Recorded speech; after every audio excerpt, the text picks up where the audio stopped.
welcome back to the channel. Blepharospasm, my journey. Previously, I thought I would cover some videos on the breathing and the meditation techniques, but I thought I still have more questions to finish before I move on to those. So, in the questions itself, while answering these questions, I thought I will go ahead and cover some meditation and breathing techniques and some tips on how to do them. So, getting back to the questions. So, this is a question on meditation again. Meditation is very hard for me. I cannot keep my head stable while I try to do it. So, before I want to answer this question, I will ask you, who said meditation needs to be done with a stable head and sitting still? There is no such hard and fast rule for meditation. You can do it while lying on the bed. So every time I go to sleep, I try to meditate while going to sleep. So that way I have my attention on my breathing and my the point in between my eyebrows, and that's how I try to sleep. So I usually have a good sleep without any disturbances, without any dreams. That's how I do it for myself. So if you find it difficult to sit still, just try to lie on the bed and try to relax and then meditate. And meditation can be not just being thoughtless, but it can be being absorbed in a thought. Just one thought, continuously think about it. If it is a worrying problem, think about it. Just keep thinking about it. And at the end, either you will remain thoughtless, which is a meditative state of mind, or you will come up with a solution. So there are two advantages in the meditation, and that's exactly how I realized how to overcome my problems issue with the blepharospasm. So I used to meditate, and in the meditation I used to find answers to my own body on how should I do, what should I do to get out of this. So meditation helps you find solutions to your own problems too. And meditation can be just watching your breath, how it is flowing inside and outside your body. Just focus on it, observe it. Don't control your breathing, don't do anything. Just see how it is going. If it is shallow, if it is deep, whatever it is, just observe how your breathe, how the air is flowing inside and outside your body. Then meditation can be done by chanting with the 108 bead necklace that you find. So this is one of the techniques that I do every day. I take this 108 bead necklace and I try to chant one mantra. So I try to have my focus in between my eyebrows and I chant the mantra 108 times. So that way your mind after a full day's work can be wandering all over the place, all over the globe, I would say. So just bringing it back, the attention, it's a kind of work on the brain, like how you would do the push-ups or pull-ups. One push-up or one pull-up wouldn't be enough, right? So you keep doing to build the muscles. So 108 is a good number to bring the mind to one place and then start meditating. So 108 chants of the mantra and then start the meditation. That's another very good way if you want to go ahead and try. This 108 actually is a number that has this effect on mind to bring the drunken monkey state of mind back to one place, one position where you can start meditating. So that's a good number. I don't know how. I don't know the roots of it, but it worked for me. It might work for you too. Just try. And as a last statement, I want to say meditation is an everyday training. One day you sit in the meditation, you will not recover. You will not be out of dystonia out magically or miraculously. It doesn't happen, right? So you have to sit, train your brain. Your brain is, like I said, it's a drunken monkey and it must be trained continuously. So when you should come to a point where you sit for meditation and immediately your brain should understand, yes, I am going to meditate right now, and it should immediately get into the meditative state of mind. So it takes a couple of months for us to get to that point, and that's when you will understand this can be done, and you will really see the benefits of meditation, and you can, hopefully you will have the head still by then. All the very best to you. So the next question, are you fully recovered? Do you expect to stay recovered? So I'm saying this with a smile, but unfortunately I am not fully recovered. Nobody knows this. Everybody thinks I'm very fine, but I want to say one small incident here that before I get into that, I want to say this dystonia, it is in our system since we were born. It will stay with us until we die. Only thing that we can do in between is we can manage it. So if it has come to us, then we have triggered it. So now it is triggered and it is active, it will stay with us.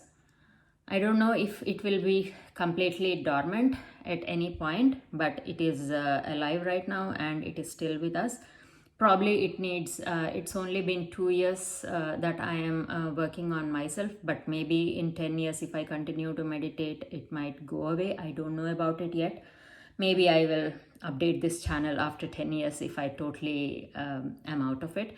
But right now I am still not completely recovered. But as you can see me, I can keep my eyes open and talk to you, and without any spasms on any of my facial muscles. You see me as a normal person. Anybody who sees me, they think I am normal, but only I know and my family knows that I am still not completely recovered. I'm managing it. So recently what happened, about a month and a half back, I built up a lot of pressure going to work.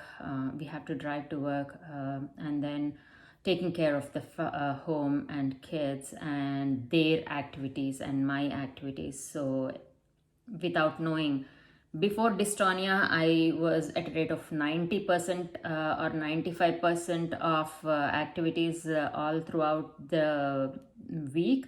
But now I have crossed beyond maybe 150%. So I am like way beyond than what I used to do before, right? Right now with all my activities and being busy. So for a week I realized I started to have eye closures because I wasn't meditating. I thought I was deep breathing and calming myself whenever there are eye closures, but that really did not help. Like, I saw the symptoms back again. So I thought this is not working really, and I immediately I gave myself 2 weeks of full sleep. I slept at 8 o'clock and woke up at 6:30 or 7 o'clock in the morning. So I was like giving myself almost 11 to 12 hours of sleep every day. And after 2 weeks, I immediately got back into yoga and meditation. So every single morning right now I'm doing yoga and followed by pranayama and meditation. Let me know in the comments if you really want to know my yoga, what I do for yoga, pranayama and meditation, how I do them. I'll make another video for that. But other than that, yes, I make sure I wake up early in the morning, without anybody around, without any noises, disturbances around. I do my yoga with deep breathing. The yoga itself comes with deep breathing. Yoga is not an exercise. Yoga is a way of getting your body ready for meditation, and that goes hand in hand with deep breathing. So I do that and the pranayama to clean up my body, the nadis, what you call. Then after that, I get into the meditation, and after 1 month, I see tremendous improvement in my state, tremendous improvement on how I'm managing myself. So, how I'm staying, how I'm expecting to stay myself recovered. It is this way that you have to continue doing this. This is a lifestyle change, and we must stay with this. And again, this change is for good. It is helping me in every possible way. And I see many other personal benefits also with this, so I'm not complaining. This is a good practice that everybody must do. We for sure must do. So that's how I'm staying recovered. And the next question is deep breathing for how long a day? So before I want to answer this question, I want you all to understand what exactly is deep breathing. So when you breathe, normally the air passes through the nostrils and then it enters the lungs. Next, try to breathe from the mouth with your mouth open. Same thing, try to breathe from the mouth with the open your mouth. Then you observe the air flows through the neck, through the vagus nerve, and then it enters the stomach. Okay, next, the same thing, I want you to breathe with the mouth closed, but understand and remember the path, how it is going into the stomach, the air. Close your mouth and breathe. Breathe in such a way that the air, instead of going directly to the lungs and filling the lungs, is actually going into the stomach.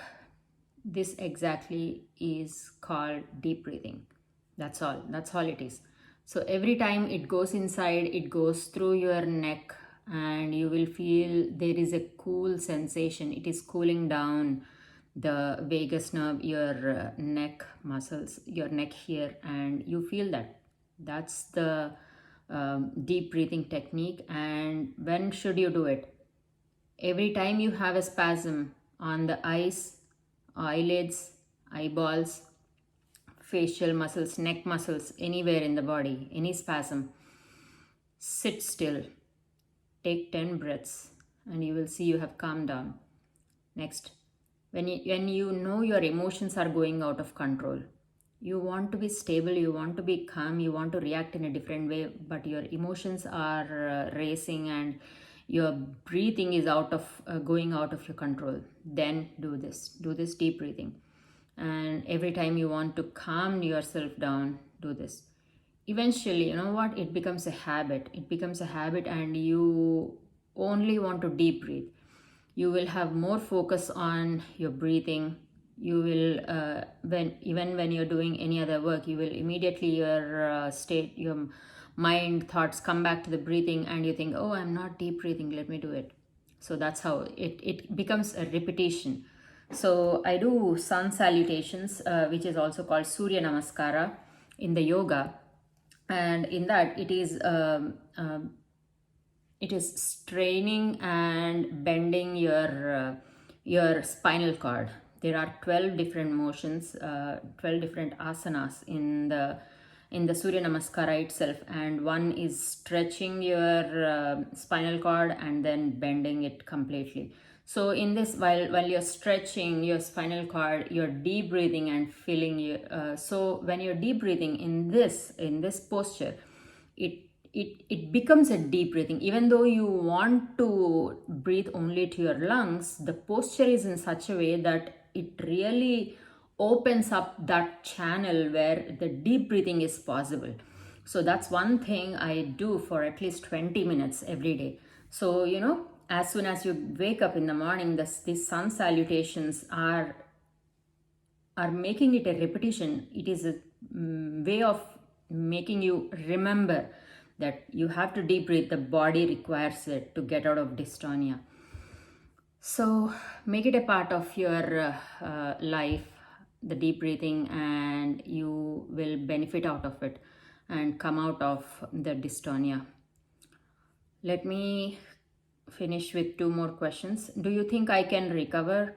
I don't know who asked this, but I cannot talk to you about how you will recover or will you recover or not unless I have spoken to you, right? How would I know? For example, in my case, my dystonia started without any accidents, without any surgeries.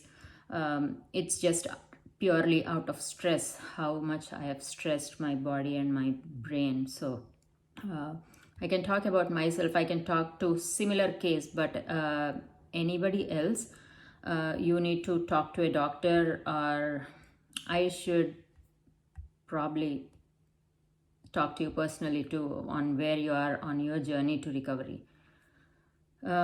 Next question, did you try homeopathy or Ayurveda? Again, I never took any medicine. The medicine is your body. The body is the medicine. It's the greatest gift that we receive from God. And the medicine is the nutritious food that we take. If the food is right, there is no need for any medicine. And if the food is not right, any medicine is of no use, is what I believe, in my opinion. Again, so with that question, I'll stop it here. I hope you found some answers to your questions, and if you have more questions, let me know. I will come back with more answers, with my answers, and talk to you again. Hope you all recover soon. Bye.